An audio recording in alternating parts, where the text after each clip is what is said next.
According to both friends and foes, billionaire Bidzina Ivanishvili is Georgia's most powerful political figure.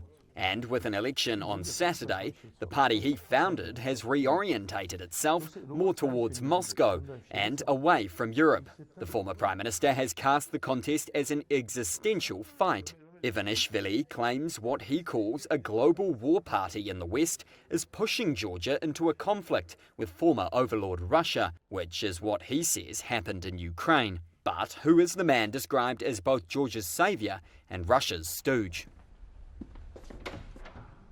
The 68-year-old, Georgia's richest person, gazes down on Tbilisi from a mega mansion rearing 60 metres over the capital. He is said to engage in exotic passions like keeping sharks, zebras and rare trees. He spent much of the 1990s in Russia, growing wealthy in the chaotic aftermath of the collapse of the Soviet Union.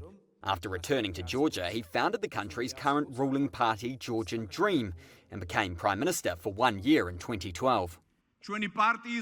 Opinion polls indicate Ivanishvili's party is on course to be the most popular in the upcoming election, though it is set to lose ground nationally since 2020 when it won a narrow majority in parliament.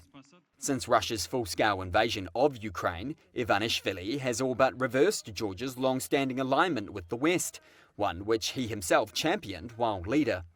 He made a rare public appearance at a pro-government rally in Tbilisi in April, claiming Georgia and Ukraine were not allowed to join NATO and have been left as cannon fodder. Most of Georgia's 3.7 million people are keen to join the EU and NATO and largely don't trust Moscow. But memories here are still fresh of a 2008 five-day war with Russia that ended in defeat. And opinion polls show Ivanishvili's message resounds with many who want to avoid Ukraine's fate at all costs.